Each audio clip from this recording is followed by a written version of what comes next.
And then watching this movie with Mr. Rogers, it's like there's this whole moment where they're like, he was a lifelong Republican, and you're like, but and then they were like, this is why he said things, and then they like immediately go off with his problems with Nixon, and you're just like, you know what? Again, it's like I think right now, especially in this political climate, someone's like, they were Republican, and you're like, well, now it's like, hey man, you a blood or you a Crip? Exactly. Like it's so hardcore now. Like Jesus, guys, I just want to I have different thoughts about how taxes should be used. That's it. Exactly.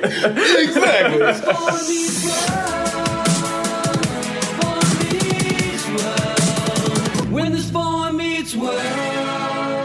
What up, bro? What up, bros? And welcome to Bruh Meets World. Well, that's Bruh Meets World. Your Boy Meets World fan cast. Welcome to episode 28. I'm Siege. And I'm your boy, Tony Curtis. All right, and how you been? Yo, we're together right now. We're together Guys, again. if you're listening to this episode and you're like, hey, this doesn't sound shitty, we are in the same room right now. Which usually helps. Yeah. Not always. We'll find out. Living on opposite sides of the country does make our podcast sometimes challenging, so it's always nice when we get to do it live. Yep. Do it live. Yeah, do it live. We'll do it live. All right. So, this episode, again. This episode, bruh, it was so good. Yes, you know what? This is one of those episodes that I think is ingrained in my memory because of the subject matter it covers, how it covers it, and then the overall takeaway. Not only does the show come back to this moment, but this is a very, very big moment in my Boy Meets World memory. Sure. We are talking about season 2, episode 5, titled "The Uninvited." Yeah, and like you said, this was an episode that I remembered, and to me, this is like one of those pivotal Cory and Shawn episodes. Yes, very much like in the same way the Cherry Bomb episode really defined their friendship. I thought that this was an episode that really defined them as a duo. Exactly. And I so much to discuss. Exactly. Yeah. All right. So, let's start with our Tell Me About It. Tell me about it. All right. So, Popular girl Melissa is hosting the first party of the school year, and Cory stresses over whether or not he'll be invited. Cory is relieved when he finally does score an invite, but is shocked when Shawn does not. He debates the invitation and ultimately decides to attend, even if it means leaving Shawn behind. However, once he arrives at the party, he learns that the invites were altered for a more parent-approved guest list, aka a geek party, and Shawn is still the 7th grade king of cool. First thoughts. I loved it.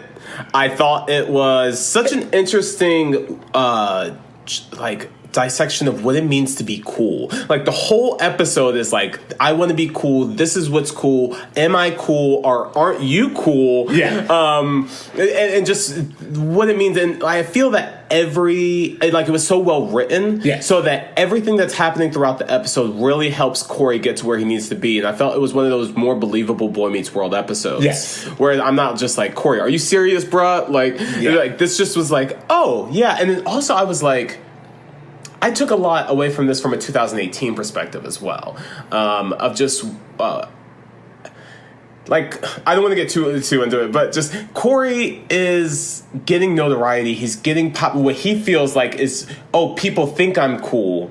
And how does that change his behavior towards his friends? And in the age of social media, I just thought that was such an interesting, concept of, getting validation from people that you don't even know to try to be what you think is cool, and then alienating yourself from people who know who you genuinely are. Exactly. I think you're right. I really like that you brought that parallel in already, like the social media part of it. But then for me, it also helps just as an adult because I just remember, again, when you're moving out and you're in a new city and you're trying to find people or I don't know, it's just you're single and you're young and you're trying to do things. There is this feeling of am I missing out on stuff, or should I be here or should I be there? FOMO. And I had a friend who was like, dude, it's I'm never trying to be anywhere because for when you matter, then wherever you are is the place to be. You know what I mean? And I think that was what I saw in this episode. Totally. And I was like, oh my god. So let's just go in for a little bit. So on this episode, oh wait, okay. So I have to talk about this. Right off the bat, Alan bought dick pills. Wait. So you will wait. You will wait until we get, because what we have to do, first of all, is a roll call. Oh, roll call. Yeah, all right, yeah. so we get 2 new classmates on this episode. Okay. We didn't get the first name of one of them. I just have Ms.Wilder. Feeney calls her Ms.Wilder. And then we get Melissa Harrington, who is a world-class bitch. Yes, Did not she like is. her at all. Like when she's walking through the hallway, it's just like The entire time, I was like, there's nothing redeemable about her. This was just, it reminded me of the girls from the first season that like strung Eric. They combined them. That was into just one. like, wow, Boy Meets World knows how to write a bitchy teenage girl. They do it so well. I wonder what that's about. But you know what? It's not just Boy Meets World. Bitchy teenage girls were like a thing. I think since Heathers, it was like Heathers, yeah. But like if you remember Full House, there was the one girl who I can't think of. No, right now. when DJ started to go into high school, that would throw her all that shade. Yeah. And then Sabrina the Teenage Witch. You had the bully at her high school. Well, no, I mean, even if you go back to like Teen Witch in the 80s or like some of these other things, there's always like that popular girl who's mean. Just a bitch. and it seems like too is like the more popular you get, the more bitchy you're allowed to be, and just like ain't that the damn truth? Well, I don't know. I mean, I feel like I'm trying to think now if we do it a little bit differently, because I do feel that I'm trying to think of just some movies where it's like the person's popular, but that's not necessarily mean they're not inherently a bitch. You know, sometimes it's like, oh, I'm misunderstood, or like I guess I think about like divas, like musicians divas, again, you're going back to like media. Yeah, well, yeah, and just like real life people, like the Real Housewives. If you told me so and so was a bitch, I'd be like, yeah. But I feel that what we're talking about are not two different things, but it's like that's 2 different levels of popularity. There's people who are popular, and they're popular because they start drama. Just like there's that couple in high school where it's like everyone knows what's going on. But that's because they're always doing something. And then there are the people who are cool, where it's like you know nothing about them, and they're nice, but you just don't have access to their circle. So Melissa, why is she so popular? Because to me it seems like it's only because she's pretty. She's pretty and she's developing. This is high school. What more do you want? Like, I have to say, it's really funny because they even kind of talk about that, which I want to get into it. There's a point where she goes, once Mom and Dad nixed all the guys like Shawn, then none of the girls are going to show up. Since none of the girls show up, none of the regular guys come. I can't believe my parents did this to me. By the way, and you're like she's saying this to Cory. She insults Cory to his face continuously throughout that entire party. That's what got me. I was like, dude, you're like saying that he's below the regular guys to his face. He's right there. And that's why she's a bitch. It's not because she's mean. She's mean to people's faces. Like, at least have the courtesy to be mean behind do their it behind backs. my back like I'm a person.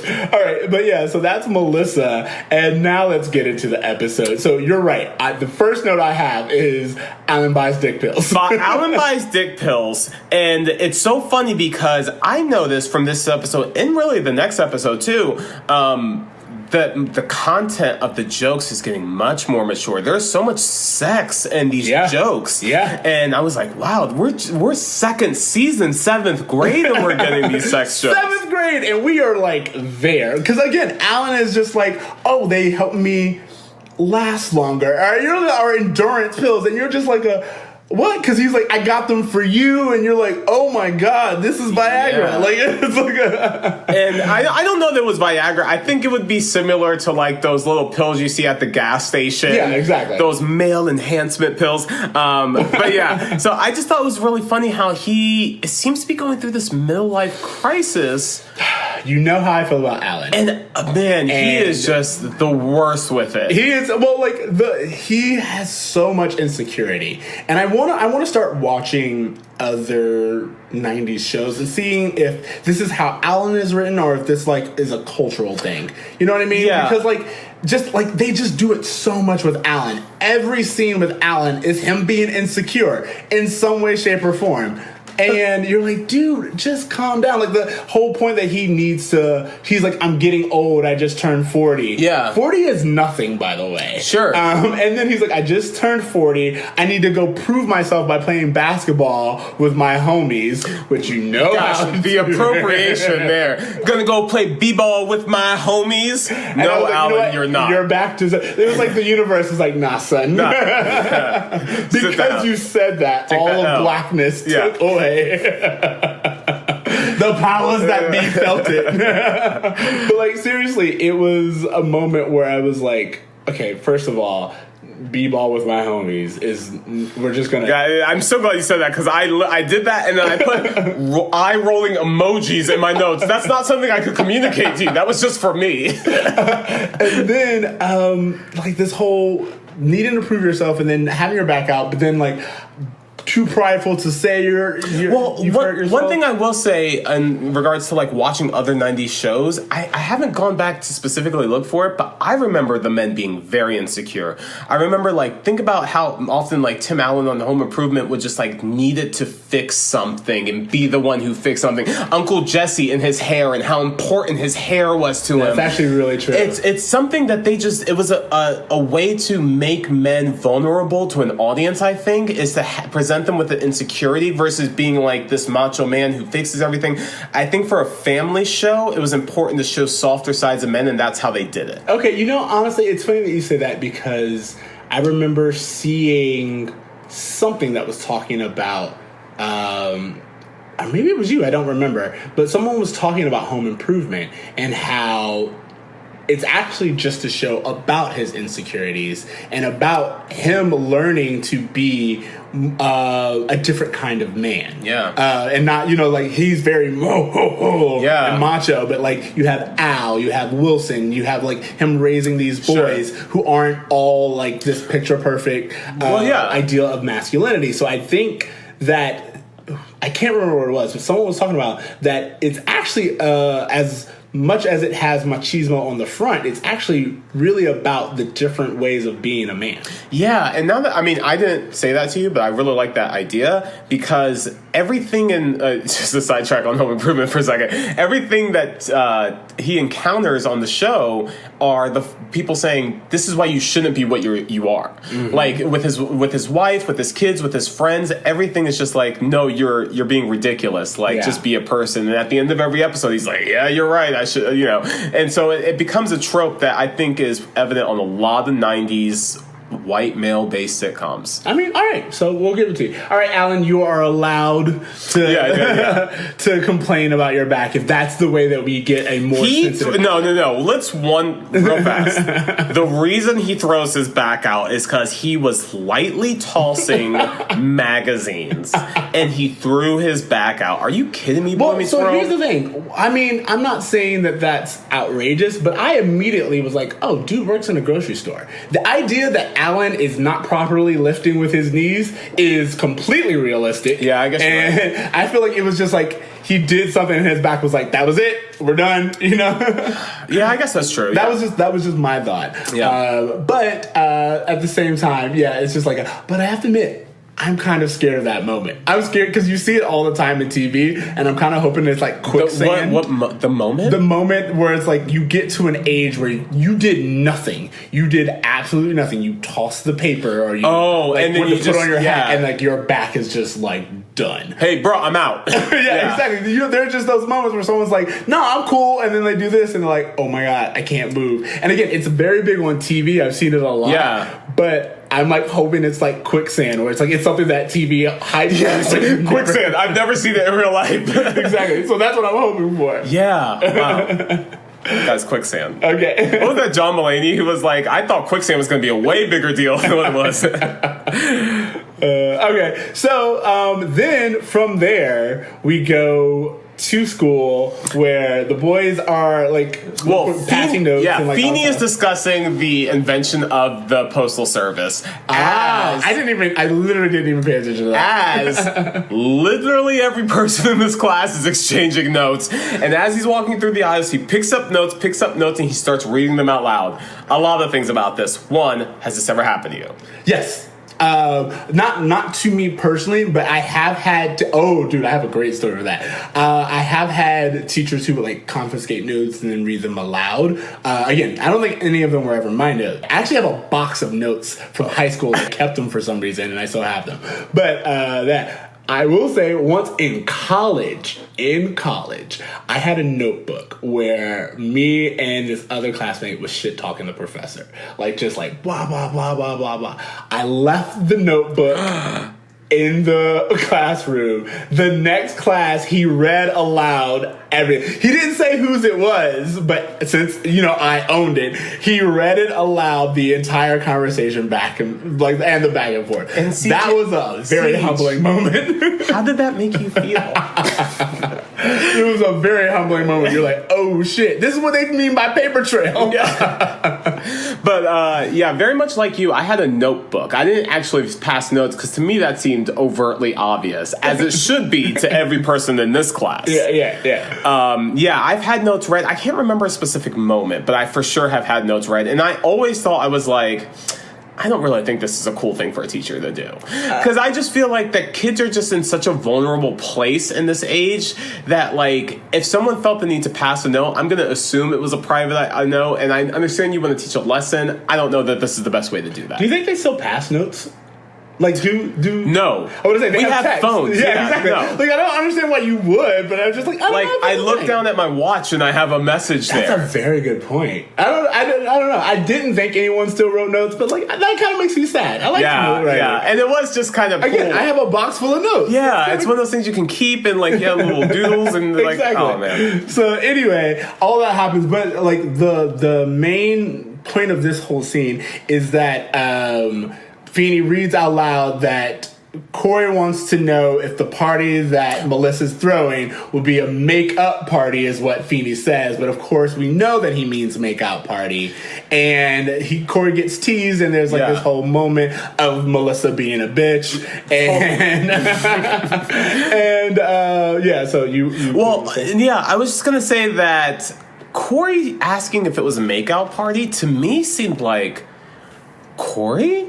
Little Cory Matthews asking if this is a makeout party? I just thought that was a huge jump for his character to even like assume or like think about that. And now I'm like, of course, like, this is the age. It just makes sense. But this is one of those things that I remember Cory from first season who got kissed by Topanga and was just like frozen. Well, see, I feel like it's kind of a balance of things. I feel that it's Cory getting older and of course wanting to, participate, but also Cory's filled with anxiety. Yeah. And I feel that like Cory wanting to know if it was a makeout party quite possibly could have been him being like should I be worried about this? You know what I mean? Like, is this something that I need to prepare for? Should I go practice on my pillow? Yeah, I think it was more of that too. I think it was more of just him like being insecure and just wondering like, am I going to be in a position where I'm going to be over my head? Which he totally was. Yeah, exactly. The other thing is that like when Feeney's like, oh no, he meant make out party, and then like the class starts laughing a little bit, and Shawn burns Cory by like being like, who would invite you or something like that, or like I don't know. He says something into it. I do remember that moment. Kind of throw to the class that Cory's kind of a nerd, which I just thought I was like. It's one of those brotherly things. Yeah, you would totally rag on your friend. Yeah, it's ragging on a friend. It's one of those things where it's like if anyone else would have spoken up, like if Kenny would have just said something to Cory in that moment, Shawn would have been like, hey, you don't get to say anything about him. I get to say something about him. So that's my whole take from it. Yeah. But what happens is Cory kind of sets it up for us that this Melissa girl is one of the most popular girls in school. She's throwing this party, and what I thought was interesting is she has not said anything about the party. We don't hear her talking and hyping up the party. Cory is the one narrating this story, and Cory says whoever gets invited is the cool people. And Cory makes the allotment that getting one means something and not getting one means something else. And of course, us as the audience, you either choose to go along with Cory or you like, and you know enough about television to know that this is going to flip on him. Sure. But what I'm just saying is, not a single student has has labeled this the cool party. Well, I will argue that the slow motion scene when she hands out the invitation. But again, that's from his point of view. Yeah. That's not, again, Shawn doesn't look at it that way. Cory is the one who's just like, this is such a big moment. Well, Shawn is just like, yeah, go figure out why I wasn't invited. Well, no. And this is what, I'm glad we're getting this. For a few things, I want to back up. One, that slow-mo moment, at first I was like, so cheesy. But then I thought about it and I was like, no, when you're that age, this is one of those the big moments, heart-pounding moments where everything slows down. Because at that age, there's nothing more important than the world. Like, exactly. Like we as adults have so many responsibilities that we can't care about anything that much. Exactly. As a kid. And Cory is just like, his world is literally slowing down with this. So much so that he closes his eyes because it's almost too painful. And then she hands him an invitation and he immediately thinks, oh my God, we got it. But what I found very interesting about this scene is, one, Cory, of course, assumes that Shawn has one and he's like in his world and he thinks that, yes, we've made it, we're on top. Because in his mind, if he's going, Shawn's going. And Shawn's automatically the better of the two of them. So, you know, it's kind of like this. We've talked about codependency a little bit before on the show. But I do like that they kind of hit on the fact that Cory doesn't really have a self-worth. His self-worth, I was going to say, the self-esteem of all the men in this episode. Because really, when you think about it, like Alan has a ton of self-esteem issues. Cory's having a ton of self-esteem issues. We're going to get to Harley and Frankie and Joey. That insecurity is next level. We kind of went over that, but we can skip that part, but we got to go back. But keep going. But yeah, so I do think it becomes very evident that, like we learned throughout the episode, Cory legit thinks Shawn is better than him. Exactly. And it's just one of those things where it's just like sad to see that, because we all felt that way about some of our friends when we were in that age. Yes. And it's so funny because I think Shawn would assume the opposite about Cory because of his class feeling. Yes. So it's just interesting, like the perception of what cool is to different people. Yeah. So that's really important. And then also, what I noted about the scene when she hands out the invitation is that Shawn immediately, they show Shawn, and Shawn realizes he doesn't have one. But Shawn does not make a big deal out of it, even though he clearly wants to go.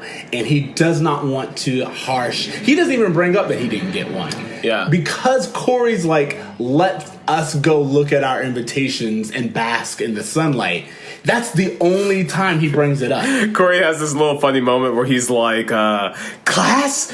We don't need no stinking class. We got an invite. And Ben really shines in that exactly. But what I'm saying is, Shawn understands how important this moment is to Cory, and he does not... He doesn't want to take away from it. Yeah. Well, what are we going to do? You're going to go to their party. I'm not going to a party that you're not invited to. Oh, don't sweat it, Cory. I'll go grab a burger at Chubby's. And now, for me, I was like, whoa, that's such a big thing to show, and show so subtly. Because he doesn't bring it up. He's not like, hey, Cory, I didn't get an invite. Which I imagine Cory would have been to Shawn. Oh, yeah, exactly. What I'm saying is almost all of this comes from Cory pushing. Cory's like, we got an invite. No, I didn't get an invite. Cory's like, well, there must be some mistake. Let it go. Yeah. Do you want me to talk to her? If you please, it's like, Shawn has some problems and some insecurities, but he's not even insecure about his position as a cool person. He's just he is insecure about his position as a cool person, because if he believes everything that Cory's been saying, this was the party to get invited to, and he didn't get invited. But Shawn doesn't go like Cory, and it's like, why didn't I get invited? What's going on? Shawn's just like, that's the way it goes. You don't get invited to every party. And he doesn't want to take away from Cory's moment. And again, it's just like, oh God, their relationship is so precious. Sure. And I just think it's just one of those moments where you really see how much Shawn loves Cory. Exactly. And that's something I got throughout the entire episode. Even like, not to jump to the end, but like, Shawn is really willing to ditch anyone for his friend at the moment's notice. And I thought that was just really good. We need to go back and talk about... we missed this part. There's this part where it's kind of, for some reason, I guess like either filler or like they didn't really have much for like the B story with Alan in his back, because we get these little snippets of Harley. What do you want to call their gang? Frankie. We need a name for their gang. Yeah, I don't know, because they're kind of like this weird like beatnik vibe. It's they're like greasers, but they're guys. If you're listening and you have any ideas for what we should call their gang, please let us know. Please let us know, because I'm with you. I think we should call this little trio something. Yeah, but it's.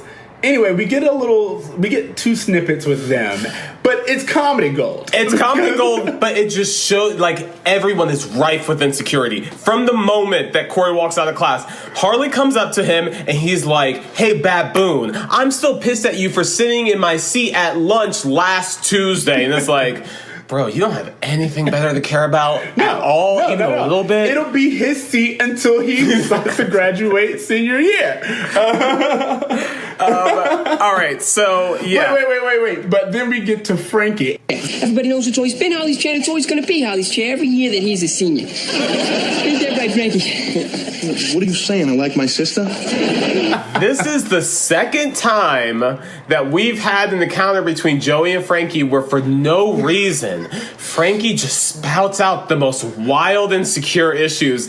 And this time, Joey actually supports it by saying, "Oh no, but I do think your family is quite close," which makes me revisit the whole, "What are you saying, that I'm gay?" Well, again, I think what's really interesting about this, and you and I will like continue to do this every time, because I feel like we are going to get a lot like this ongoing story arc that like when it was broken into pieces, no one noticed, but I'm really starting to see things. And what I'm saying about that is with Frankie and Joey, Frankie is clearly like this very sensitive individual who lets little pieces of himself out. But Joey's very sensitive to Frankie's plight. He's never like, he doesn't mock him and he doesn't fear him. He's just almost always like, no, I'm not, like, he's like, it's not a bad thing.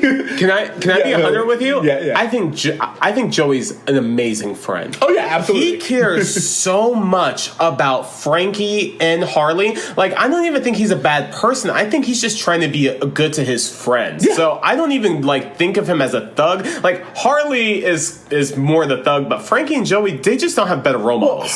Exactly. Harley's the thug. Harley's the problem maker. Frankie's the muscle, but he's also just the muscle because he's that big in high school. And that's all it is. It was just his plight. He doesn't even want to do it. And Joey's just there for support. And I love it because it's this thing. Where go? I was gonna say Joey and Frankie remind me of, you know how you're in school and you learn how like some fish live off of other fish, but they help eat the bacteria, like they help each other. Symbiotic relationship. Yes. Yeah. Joey and Frankie. 100%. I agree. I think it's really funny to like see them, and I feel that we'll have to watch it. But I think they even kind of make a joke like they're the Cory and Shawn of the underworld. Yeah, of the underworld. And I think that's what it is. They really are. They have this very supportive friendship. 100%. That is from a place of nothing but love. And I really, really like that. And again, it's a really funny joke where he's just like, I'm just saying, your family's a little close. Yeah, I really do think that both of these guys show that how important mental health is as well. Like, because, like, you have Frankie obviously dealing with some really, like, issues at home. And then you also have old-ass Harley, who, by the way, probably needs some of Mr. Matthews' vitamins because he's clearly taking out some ED issues on these children. Very possible, yeah. He is way too old for this school. I just want to throw that out there one more time. I feel like he is a full-grown adult. Okay. Moving on. We go to the cafeteria. And, all right, so I've kind of mentioned this before, but again, this will be my section called Turn On by Mr. Turner. Oh, because this scene, I promise you. So when I see Mr. Turner, usually, I'm not always just like gaga over him because the dude's an actor and it's whatever. But there are moments where they give this man a scene and I'm just like, what was I supposed to do with that? I wrote down, Mr. Turner's soda machine move was so damn sexy. That it was. I was like, fuck, this guy's cool. Yes. Like, well, all right. It was sexy as fuck. That soda can move, I have no idea how they shot it, what it was about. You know he pounds ass, bro, Oh my based off of God, that. dude, I could not. I just literally, I saw that and I was like, I gotta write this down. It was just like, it was such a moment. And you know what's so cool about him too is that he always makes time for these boys. Like he talks to them like, "Hey, I'm your friend. What's up?" He never comes at them from a even like I'm an adult, you're a kid. It's never that. He and I think what's great about that is that you see Cory. Whenever he has an issue, he'll talk to Mr. Turner the same way he'll talk to Shawn or Eric or anyone else. So, and I love that about them. Actually, so he combines it. He combines it the same way that he used to talk to Mr. Feeney or Alan when he has a question. But in a casual manner like he would Shawn or Eric. And I think that's really important because Mr. Turner is brought in to it's kind of messed up that he's kind of there to be a father figure to Cory. Well, he ends up being one for Shawn. I know, but he is taking storylines away from Alan. Exactly. Which I'm fine with. Again, it's like I can't really say that I have a problem with it because... Like, by the way, did you realize Morgan wasn't in this episode? Nope, didn't at all. And you were fine with it. I made a note that it's like, I like how we're using the family. We use the family for just the right amounts, just for what we need. They get a little storyline. And that's it. That's all we need. Yeah, this is a balance that works. Yeah, so it's... but anyway... he comes and he gives Cory advice, and it's really funny because they do that whole thing, kind of like what they did last episode, where it's like, if I had done to me what you had done to me. You know? Yeah. Where he's just kind of like this point where he's like, well, it seems like you already made up your mind, so why are you even coming to me for advice? Well, what I will say is that I felt that Cory was really articulate with his emotions when he was talking to Mr. Turner, because he was like, you know what, Mr. Turner, I got invited to this party, and everyone's making it seem like I'm popular and cool, and it makes me feel really good about myself. And even though my buddy didn't get invited to this, like, I still really want to go because it makes me feel like I'm important. Which I don't know that as a 12-year-old or 13-year-old, whatever he's supposed to be, I would have ever been able to articulate my emotions like that as clearly to an adult about what I'm going through. And I just thought it was really mature of Cory. Yeah, and I think it's also written in a way and at a time. It's said at a time that is naturally Cory. You know, like sometimes they'll write dialogue where you're like, why would you, this was clearly written by someone. Sure. But the level of self-awareness and why you're doing what you're doing but still wanting to do it is very much in line with Cory.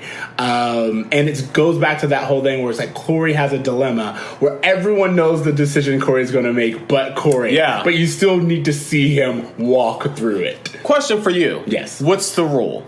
Your best friend gets invited to a party. Do you go? It depends on the party. Because here's the thing. It's like one of those things where it's like, if you both wanted to go, then yeah, you don't go. You know, that's the thing. It's like, if you both wanted to go and you could, but your friend couldn't, it's like, nah, you dude, we'll catch something else. Yeah. But if it's one of those things where it's like, you both wanted to go and you both wanted to smash and there's a good chance that one of you will smash, then your friend's going to be like, boy, if you don't go. You know? Yeah. You're a bad friend if you don't. I think it's age dependent. Because as an adult, I don't think it's a big deal. But I mean, depending on what it is, there's certain things, like, for example, say, for example, you guys are... Siege, if you get invited to a P. Diddy White boat party, as jealous as I'm going to be, I'm going to be like, bro, you're dumb if you don't go. Yeah. But that's a completely different opportunity. That's what I'm saying. It's like what's attainable and what's not. Do you know what I mean? It's just it's like a P. Diddy party on a boat and you can't get in. It's just like But how many times there's like, for example, let's just say, for example, all your friends are going to a club. Everyone's there. You're excited. You know, you go to the door and your friend forgot their ID, so they can't get in and you can. Well, you know what? Okay, when you say it like that, that's true. Because I've been hanging out with I've been with large groups, even with my cousins when we'll go out clubbing, and then it's like oh, so-and-so isn't 21 yet. Exactly. So it's like, all right, well, we're not going to leave them out. Again, and that's what this is. The stakes are kind of similar to that, where it's like it's not that Shawn couldn't go. There was just something preventing Shawn from going in. And this party wasn't like a once-in-a-lifetime thing. This was just the party. And again, it was the party in Cory's head. Yeah. But it's just like, that's why, for me, that whole thing of, if you can't go to a spot and have fun with your friends, it's probably not worth going to, especially if your friends are being excluded for something that has nothing to do with them. And I think that's also the lesson that Cory needs to learn and does learn, is that nothing is really fun if you're not with the people that make it fun. Exactly. We're going to get there. All right, so... one thing I did want to say is that I realized that Mr. Turner looks exactly like Frank Stallone. Sly Stallone's brother. I honestly haven't. If you Google Frank Stallone, Sylvester Stallone's brother, he looks exactly... You know what? Yeah. Let's pull this up. Oh, you're kind of right. Oh, wow. Yeah, look at that. Yeah, you're right. I'll give him that. Yeah, he does look exactly like him. And who knows what they were going for? I honestly don't know. You know what? When I think back on, like... Because I feel like Mr. Turner walked off the set of, like, Melrose Place. You said this before. Yeah, and I think that's just the look of the time. Like, that's just how guys looked. Just don't, like, anyway, he's amazing. But all I wanted to say was a little bit of advice that he gives Cory, which is that... he has the Feeney lesson. Just don't get carried away by what other people think. Of course not. Why not? Because that wouldn't be cool. And he says it in the coolest way possible. And it is true. It's like one of those things where you want so bad to be cool, but the more you care about being cool, the less cool you are. Exactly. So we also get the little bit of Cory. I love this thing where it's like Cory is in the bathroom getting ready, and he like puts on like Eric's just making fun of him. I forgot, like, they have like this little back and forth, but he does that thing where he bathes in cologne. Which is such a 7th grader thing to do. Man, I hate it. Oh, yo, like the locker room, the spray. Axe body spray situation in our middle school was out of control. The smell of like teenage boy BO and Axe body spray has made me hate Axe body spray. Well, it's always intertwined with the BO. It's like, I don't think these people understood, like, yeah, you can play basketball, that's fine, but like just spraying the Axe won't cover up. See, the problem was Axe never showed people showering then putting it on. Yeah. It only showed people spraying themselves, and so you had a generation of dudes who were like, oh, this is fine, this is doing everything, and you're like, that's not how bacteria works at all. And for whatever, when did Axe come out? Because it feels like it came out just as we were coming of age. Like, Axe came out for us, our age, and it was like big from 6th grade to like 12th grade. So it was literally our generation, and I don't know how girls touched a single guy during that era. Because we're really sorry, ladies. We didn't know. BO and Axe body spray is just, to this day, I hate it so much. Siege. Hand on the Bible.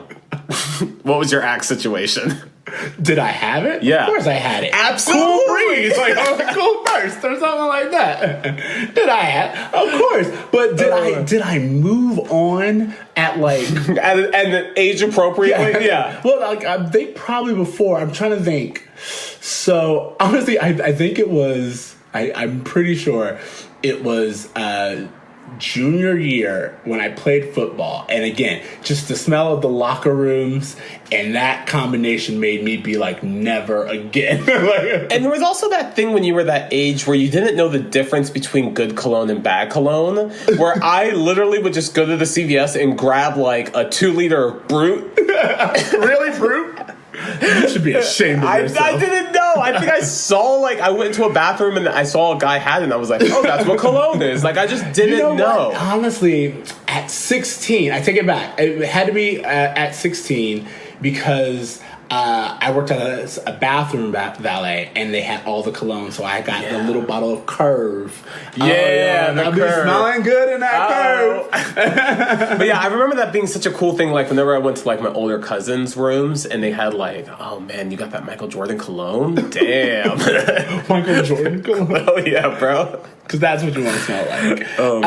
You smell like a winner.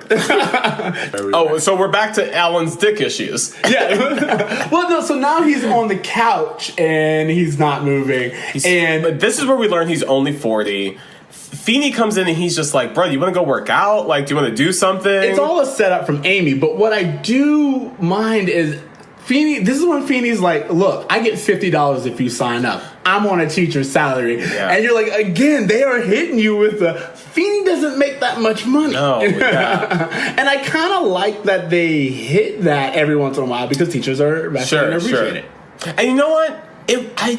I think I would be able to look the other way if they just had a different house. Like, to me, just like even like Roseanne level house, like would be more realistic to me. It's more of the exterior. It's the exterior shot because it wouldn't make sense for Feeney to have a house that's super nice either. I don't know. Yeah, I mean, but again, my whole thing is my theory is they got these houses back when the housing market was in their favor, and they've just ridden it out. Can we talk about how Cory walks in on Amy trying to get Alan off the couch? And she's like, it's not even dark yet. Another sex joke. Like, he walks in and makes a joke about his parents fucking, and then it's just like, oh, by the way, I got invited to a party, guys. Yeah, well, I do like Amy's, like, she said something along the lines of, again, Amy being the good parent. Yeah. She's just like, where's this party that I know nothing about? And I'm like, yes, you know what? Amy parenting points. Amy gets all the parenting points because later on when Cory's on the way to his party, she's like, hey, by the way, tell Melissa's mom thank you for inviting you to the party. Showing manners in the most passive... and to me, that's the most mom thing I've ever seen on television. By the way, when you go over there, tell so-and-so thank you. Exactly. Like, that's... Amy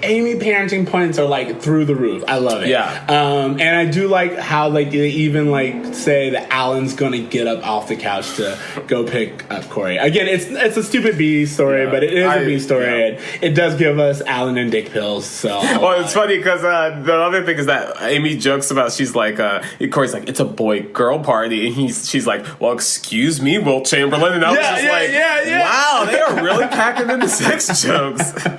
Yeah, again, what's funny about the Wilt Chamberlain joke is no kid's gonna really get what that joke is. But as you get older, you're like, okay. The other thing that was really funny because you talked about the cologne thing, but he also puts Eric's deodorant under his ball sack. Yes. And he swallows mouthwash, which, by the way... First of all, the swallowing mouthwash thing, I could see the logic, and I was like... I saw that as a kid. For majority of high school, I swallowed mouthwash. I swear to God, I would swallow it because I was like, to me, that logic made 100% sense. If you burp, it'll come up minty fresh. That is... Again, it's stupid, but it makes good passive sense. To a child, it makes sense. Yeah. All right, so then we actually get to the party. All of this was just to lead up to the party. Can I just say one thing? Cory's saying he has deodorant in his pants. Is he trying to get laid? Is he preparing to get laid? Why would that be a thing for him? I don't know. That's a very good question because I thought, who do you think is going to be down there? Exactly. Like, you need to make your balls smell good. By the way, I'm just going to throw this out there. I've thought this before as a kid. Do not make the same mistakes I did. I was curious about, hey, I want to make sure I smell good down there. Tell me you didn't. I know you did. Put deodorant No, you did. right on my boys. No. My boys in the hood.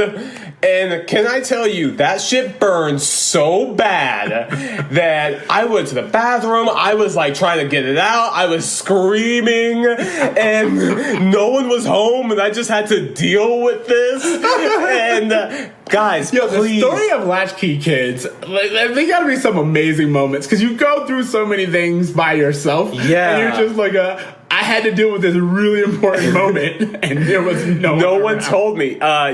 So there's better ways to take care of that, and please don't make the mistakes I did. You know, honestly, it's really funny because I'm just thinking about this. When you, at that age especially, you don't know. Not only do you not know, but what I was going to say is there is no deodorant. I mean, like, there's powder now, which I think is what most people should use and is like the thing to do. But that situation just gets a scent that maybe Cory was just like, it's starting to smell down there and something's got to go. Yeah, and it because is. There's just, if you've ever been around a teenage boy where it's like you can smell it. Yeah. It specifically. You smell it. So it does, like, as a kid, you're like, yeah, put deodorant on it. Why not? This is also a pit that stinks. Yeah. Oh, my God. So we go to the party. And again, Cory arrives, and almost like immediately they show the dorks on the couch, and Cory's just like, he's happy to be there. And he does this thing where he keeps introducing himself, where he's just like, hi, I'm Cory Matthews. Like, she didn't give him the invitation. And she doesn't give him the time of day. She's still bitching it up hardcore. She kind of even plays to her parents, you know, she's like, oh, I'm so happy you're here. Hi, Cory, so happy you came. Yeah, exactly. And then completely throwing them shade to his face. Exactly. Melissa, why are you even having this party? Well, she said originally the party was, she made the guest list, but her parents found the guest list and changed it. Yo, let's talk about this for a second. Go for it. They're in their first semester of a new school. Who the hell are these parents to know who the good kids are and who the bad kids are? Now, granted, I know Shawn probably was on the news for blowing up a mailbox. I can get that. But he should have been the only, it doesn't make sense for all of these kids to not have been invited. Well, all of them, no. But also, I feel that what they kind of hint at is that we've known these kids for a while. For example, Cory, Shawn, Topanga, we know that they've all been in the same high school. So even though we've always only seen them in one class, there doesn't seem to be a lot of new kids. We haven't really... Yeah. I mean, with the exception of Desiree in the last 2 episodes, we didn't really get, like, a new kid in school. Oh, and Wendy. But, like, that's just it. They're so new that everyone knows who... new person is. So I just assume that the parents are like, we've seen all of you. And again, they're just like, that's when she says people who are parental approved, yeah. It's the worst thing you can be, Cory. And she my parents love you. Which they say that as is a negative thing. That will come back around and be a very big positive. I'm great with parents. I'm actually really good with parents. Yeah. I'm about to meet my girlfriend's parents. Exactly. I'm super nervous about it. But also not really, because I'm great with parents. I'm really good with parents. Yeah, and you know what? I was PA, and I think I'm better off for it. Yeah, absolutely. Same here. I was PA, I was TA. I was just like always like that person who got along with adults. Yeah. And that charm has definitely gotten me around in life. So yeah, Cory realizes it's a geek party. He's like, oh no, I'm dangerous, I'm risky, and he goes into kiss Melissa. He grabs her, tilts her down, and you know what? Melissa's like, okay, yeah, she's down. Okay, give it to me. And then he's like, yeah, this isn't me. Yeah. She's like, I knew it. And I was just like, damn, girl, you are harsh. Well, not only that, but that was an intense few. Because here's the thing, especially when we talk about consent and all this other stuff, when he grabs her, for a moment, I'm like, what is this? You know, she could have reacted in any way, but she's like, okay, Cory, what you come and get this, Cory. And that was when I was like, yo, this is what being young and naive is all about. Yeah. Because he's getting all the signs. She's like, go for it. And he immediately drops the ball. And it's one of those things where he's like, you had it. It was one of those things where he's like, I got there and then I just didn't know what to do next. Exactly. But this is what the whole, is this a makeout party? The whole cool thing. Yeah. Dude, you would have been cemented. Had you go there, you grab Melissa, you make out with Melissa. She's like, wow, oh my God. Cory took initiative.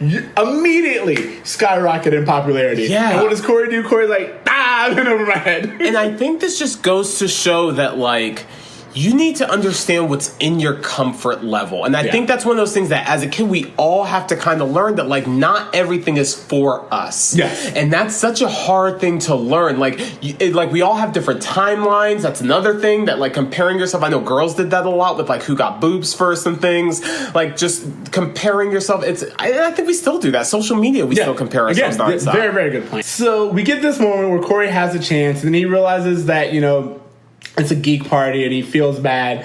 And that's when Melissa says the whole thing about Shawn was the first person removed from the list. Which I can see that. Yeah, again, especially with Shawn being the way, again, last episode when Shawn was like, my girl! Yeah. I was just like... But also Is it because Shawn lives in the trailer?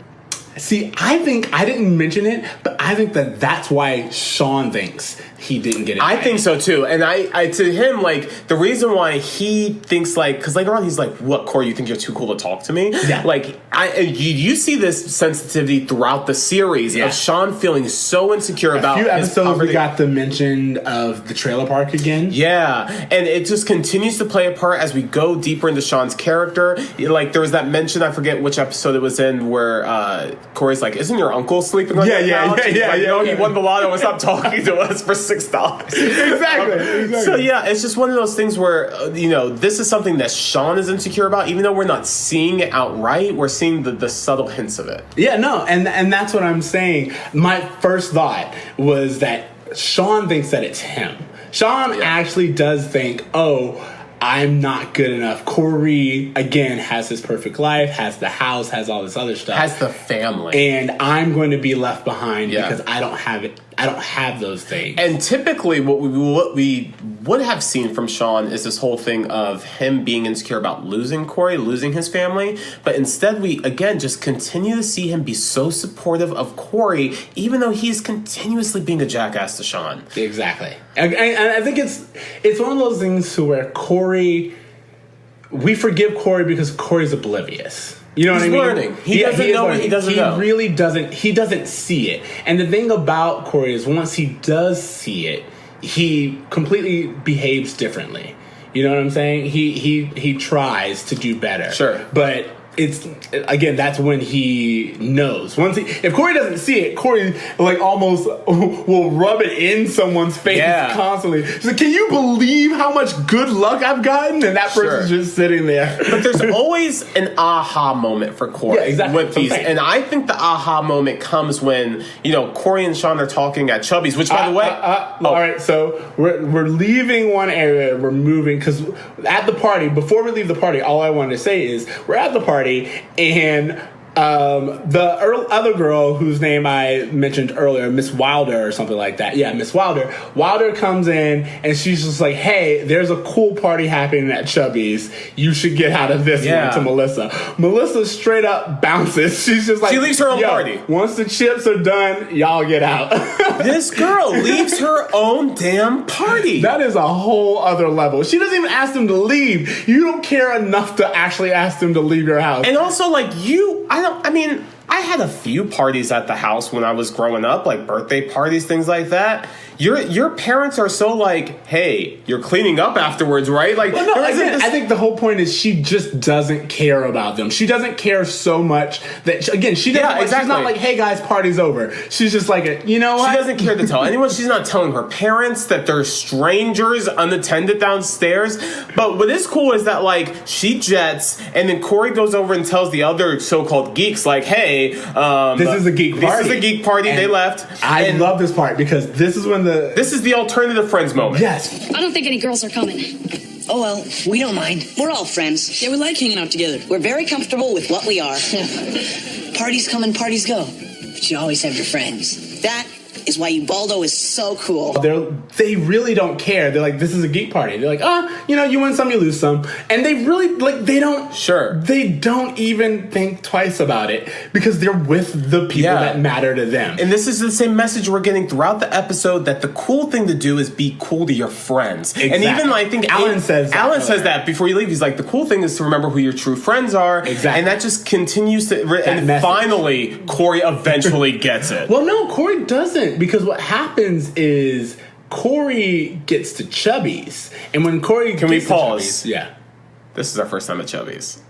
Is this our first time at Chubby's? This is our very first time at Chubby's. Oh my God! When I saw it, I was like, I actually went through and I was like, I was looking through the other episodes, like scanned through them. I was like, do we see Chubby's? Do we see Chubby's? No, this is the first time. This is our first time. And it's interesting because we see it through like, oh, this is Jonathan's first time coming here. And so it's almost like that we have a new character kind of exploring this new area, and everyone's just like, oh yeah, it's Chubby's. Like, huh? Yeah, Shawn goes up to Cory, hey, I got the chubby fries. Chubby's is such a staple in Boy Meets World that I honestly didn't even blink twice that this is our first time here because it's such a staple that I was like, oh, we've been here. Yeah. I'm so happy that you noticed this is our first time. It's one of those sets, too, that are just so familiar and just so home. Everyone in the world is at this place. It's super popular. I imagine, like, I don't know where they would be in Philadelphia, but, I mean, the next episode, we do mention that they are in the suburbs. Yeah. And so I imagine that this is just one of those mom and pop places down the street where the kids can walk to. Yeah. Because everyone in the school is there. Everyone's there. It's really close. It's kid friendly. It's one of the places that all the central characters can walk to. I do want a Chubby Burger. I'm not gonna lie. I would love a Chubby Burger. What's funny is that there actually is a Philly cheesesteak place in Philadelphia called Chubby's. Not related to the show at all, but there is a place called Chubby's. All right. We gotta go there at some point in time. We have to do an episode there. Oh my God. You think I wouldn't? I would love to. But anyway, so I like that you mentioned that, first of all, before we get into the rest of this, this is our second time with Harley and the gang. And again, we get what I liked about this is there's this another setup with Frankie and Joey where Frankie's like, Harley gets the high score on the pinball machine, and Joey points out, he's like, "Oh man, no one's gonna beat that, right?" And then Frankie says, "What are you saying? Sometimes at night I like to write poetry." This is where I paused. Yeah, because.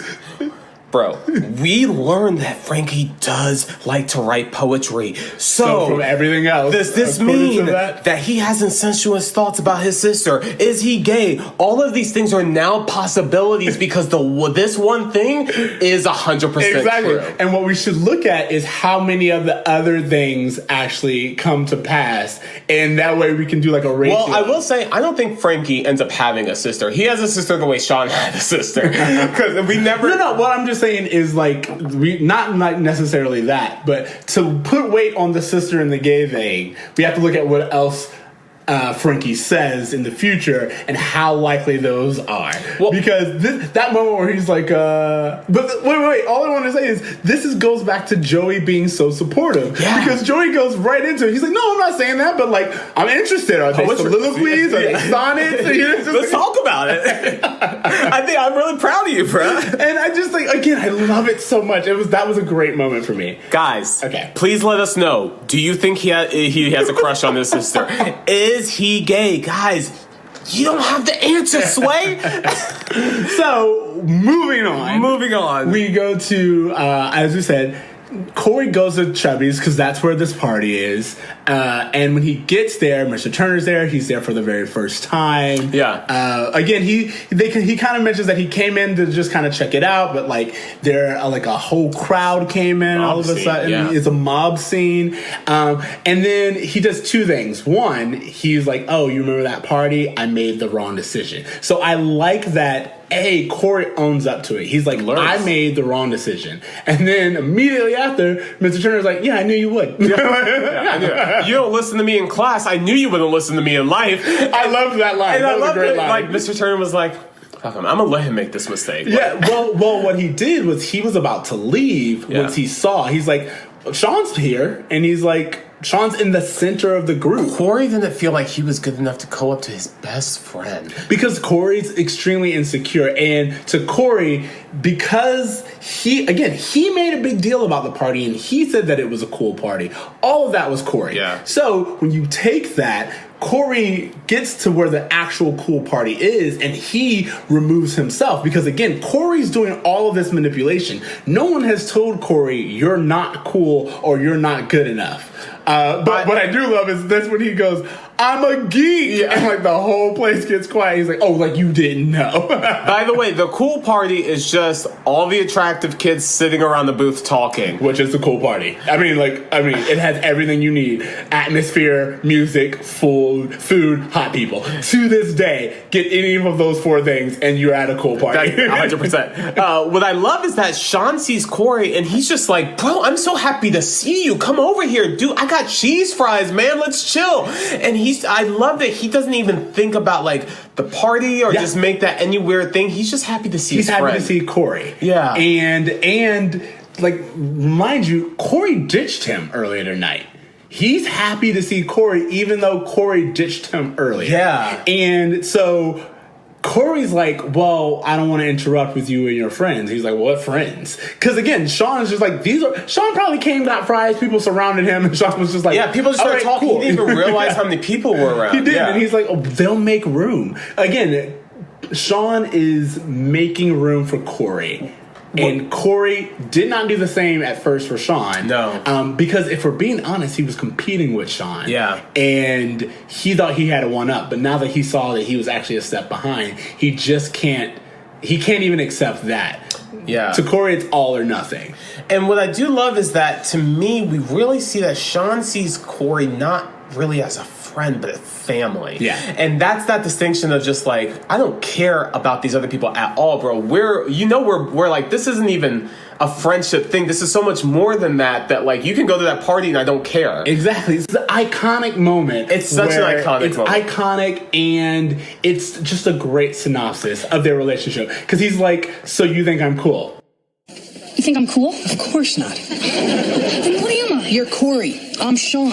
Just like it's always been. What else do you need to know? And I feel like we saw a small version of this in the previous season, like where there was like that, you're Cory, I'm Shawn, we're friends, that's always how it's going to be. And we'll continue to kind of see that throughout the show, because whenever there's that Cory and Shawn having like a riff in their friendship episode, there's that moment where they're like, hey, we're being dumb. Let's remember, like, we're each other's people. Yeah. So I just love how it always comes back to that, and that they have this just like eternal friendship that can't break no matter what's coming along. Well, it's not just that. I think it's a good lesson of that. I'm not really sure that Cory gets, but the show says it, which is like, don't try to be, because Shawn's like, either Shawn's like, what do you want from me? Or Cory says something along the lines like, I want you to teach me how to be cool. And Shawn's just like, don't try to be me. Don't try. Do your lane. Your lane is what makes you you, and what makes you awesome, and is what makes me want to be around you. And if I want to be around you, again, that's where he's like, do I hang around with geeks? Yeah. You know, it's just like I don't hang around with people who are losers.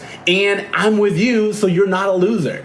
And again, I'm not sure if Cory really gets that this episode, but it is something that the show says. And I think it's another lesson that as adults, we need to remember more of. It's just like, your friend could be doing better than you, but if your friend's your friend, that doesn't matter. Like, why are you making it a competition? Yeah. And at the same time, if you're doing better than your other friend, don't forget where you came from. And that, again, that's kind of that social media thing where, like, you see your friends traveling, you see your friends doing all these things, getting promotions and all these stuff, and you just feel like you're left behind, and you feel like you're less than. You feel like you have to compare yourself. You feel like people are judging you when no one's thinking about any of that. I live in LA. I know these feelings on a regular. It's just so symbolic, I think, to what we experience in that realm.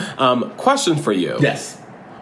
Was there ever a moment where you totally douched out on a friend to do something that you thought was cool? And absolutely. Do you have any examples? I can't think of any example right now, but I just I know for a fact that I've gone to parties that like a friend shouldn't have gone to, or couldn't have gone to, or I've done things, I've hooked up with people, that you just should not have. And I'm not saying that like I'm a perfect person. I understand that was wrong, and most of the time I either immediately regretted it, or like I grew to understand where I fell short, and I just tried to do better. For me, when I really think back at it, the way I did this was when other people weren't around, I would talk shit about them. I was really bad, and not really like serious, like it would be jokes, but it would be my way of just like slowly, like quiet, like low key undermining them, affecting the way other people thought of that person, because to me, I thought that person was like super cool, or I thought that person had something that I didn't have. I have an exact example about this in high school, but I'm not going to say it. I will tell you, and it deals with you and Reed, but I'm not going to say anything on air because we're not doing that. But at the exact same time, either way, I understand that. My whole thing, like just with that, I don't try to. I learned early on that when you do that, when you like try to undermine a friend or bad talk someone, it just looks bad on you. Oh, yeah. Especially if people don't bite into it. Yeah. You know, like, I mean, even if they do it, they still think that about you, but if they don't bite into it, it's even worse. Sure. And so because of that, I've honestly, like, to this day, I don't say anything about you that I won't say to your face. Now, don't get me wrong, there are plenty of times where I was like, I never thought I would have to say this to your face. Yeah. But now that you've called me on it, let's have this conversation. Sure. But yeah, it would be that thing where I wouldn't initiate it, but as soon as I heard someone say, like, talk shit about one person, I would just drop in that joke. Uh-huh. And you're right. It's like when you get a laugh, you're just like, all right, mission accomplished. Yeah. But when you don't, and you're just, or have you ever been around like a group of friends and like someone just keeps bringing up someone else who's not even there, and it's just like, dude, this let person it go. is obsessed. Like they exactly. keep bringing this person up over and over again. I was thinking Mean Girls, where it's like she's like, I could hear people get tired of me bringing it up, but I couldn't stop. And that's the thing. It's like you word become vomit. like you get enjoyment from like talking shit about someone else. You become addicted to that negativity. Exactly. And it just becomes so evident. My best friend, when we moved here, one of the really big challenges that we had was when we first moved to LA, he had a job and he was traveling and he was like, he had money because he had a job and all this other stuff. And I was stuck in the house, unemployed, and, just like not doing anything. And it created this rift between us. Yeah. Because there was like this jealousy of me being like, oh, you have everything. Things are going well for you. I'm struggling. And kind of undermining his accomplishments and his happiness. Yeah. Because I wasn't getting anything and because I didn't feel secure enough. And we actually had one of these moments where he was like, dude, I love you. And he's like, I'm here for you. You're the one who's pushing me away. I don't have anything to do about this. I'm not competing with you. Sure. I've never tried to compete with you. That's all coming from you. And I had to own up to that and be like, you're right. You've never once been like this is me against you. No, that was all from my end. Most of the time, whenever I have like shit like that with my friends where there's that comparison, there's that competition, it's always for me projecting my own insecurities on other people. Yeah, exactly. And so we got into deep. But I mean, I think this is a great episode for that very reason. Yeah. It brings up very realistic, very contemporary things. 100%. All right, so let's do this little bumper where Alan... where Amy basically buys some very conservative lingerie, whispers in Alan's ear, hey, we can do anal. Dude, they do anal. That's what she says. She's like, we can do anal. And then he immediately hops off knowing that he has that vitamin dick in him, that he would jump off the couch for it, and that's exactly what he does. I literally, to my mind, I was like, what could she buy? They do anal. They do, well, first of all, they do anal because there's no other else, and he goes, we could do it twice. So yeah, he's trying to get in that brown. You know what? I'm happy for them. They have a very loving marriage. And he grabs the dick pills on his way up, as if to say, like, oh yeah, we're gonna go all night. Dude, I got 60 pills in this thing. Yeah, they get some. I mean, again, I have a lot to say about their marriage and their dynamic, but they definitely love each other, and Alan smashes. Yeah. Boom, boom. Boom, boom. Boom, boom. Okay, so, bro moment. Did you have one? I think the bro moment would be how much of a bitch this girl was to literally everyone, and everyone just allowed it because of how attractive she was. To me, that drove me off the damn wall. Corey, why do you think this girl is so cool? Like, she is not cool to anyone in the episode, not even her friends. Like, she even says to, like, a girl who's, like, kind of her friend in the beginning, she's like, yeah, you hope you get an invitation. Yeah. I'm just like, wow, like, this girl needs to go away.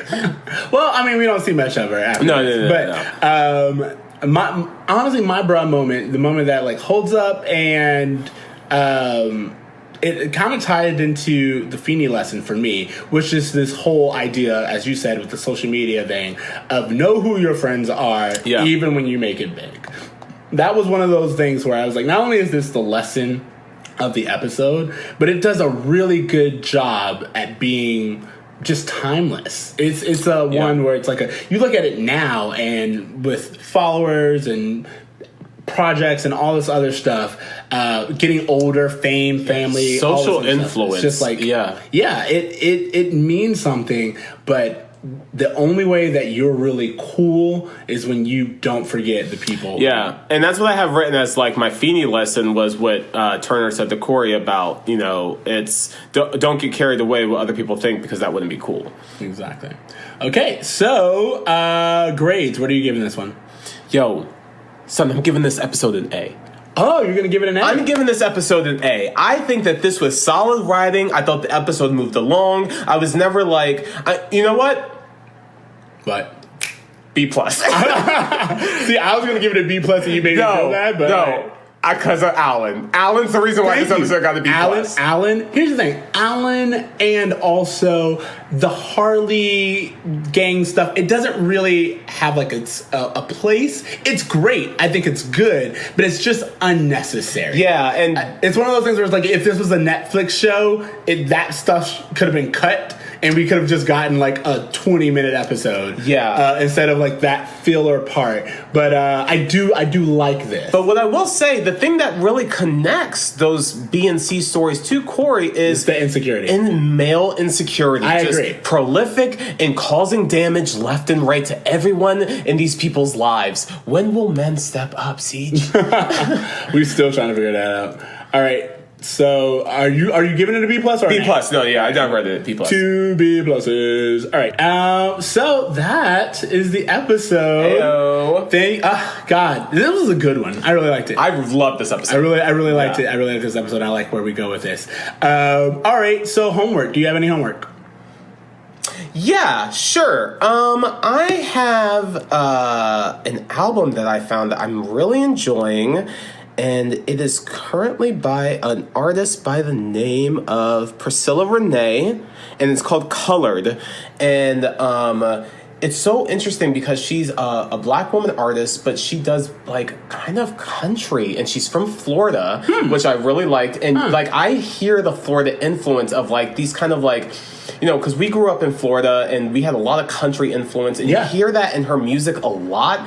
And I just never heard like a black woman's take on country before.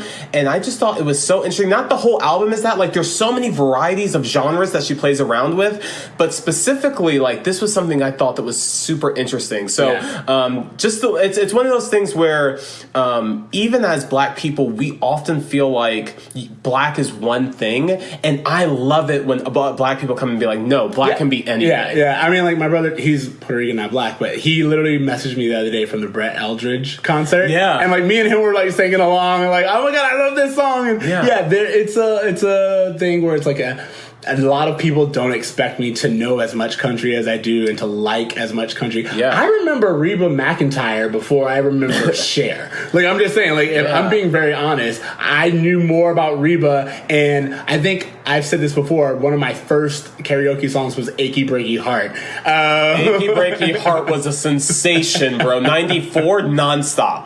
But I'm just saying that, like, country is very much a part of me, and it's both unexpected and like just not around very often. Like I love going line dancing and all this other stuff. That's such a nostalgic part of our specific childhood. It is. I love it. It's crazy. All right, so that's good. Definitely check it out. You said the album was Colored by Priscilla Renee. Okay, and my homework this week will be, we mentioned it earlier, check out Won't You Be My Neighbor. Can't wait to see it. The Mr. Rogers documentary.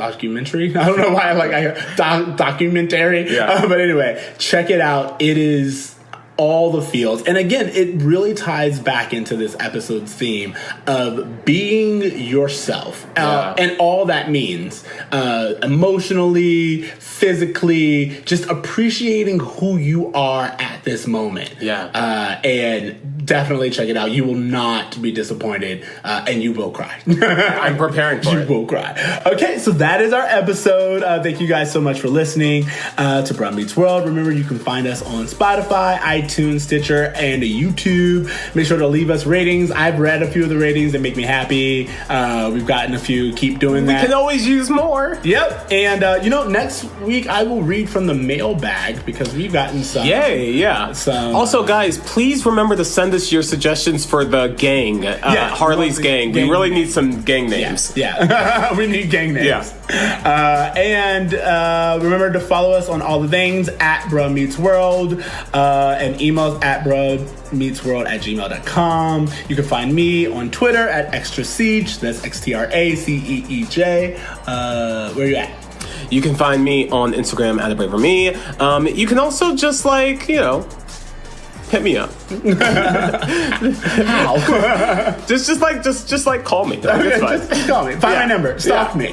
Please, guys, do an internet search of me. Really dive deep. You're gonna find some things that are gonna be shocking, and I'm 100% okay with it. You're gonna get a Swim Fan, and A, I will love it because Swim Fan the movie is underrated, and then B, guys, my Zanga and MySpace are still active. Go out there, find those gems. My Zanga removed. Did they remove Zanga? No. They removed it from me because I found an old one of those quizzes, which I found out is just so people can get all your information. 100%. And I was like, yo, take that down. And these are all passwords. Yeah, exactly. And they were like, take that down. And I was like, I don't remember that password. They're like, well, we can remove all of it. And I was like, all right, yeah, do that. And then immediately I was like, wait, can you just reset it or something? And she was like, I already deleted it, bro. I was like, dude, that quick? She was like, yeah, it's gone. Yeah. So luckily enough, I had printed out, I kid you not, I have printed out each and every one of my Zanga posts. I did it 10 years ago. I have a Word doc that's all of my Zanga posts with the photos and everything. Yeah. Okay, thank you guys so much again. TC, you want to get us out? Yeah, if you guys could do us one big favor, remember to dream, remember to try, and you guys remember to do good. Do good. Do good. Do good.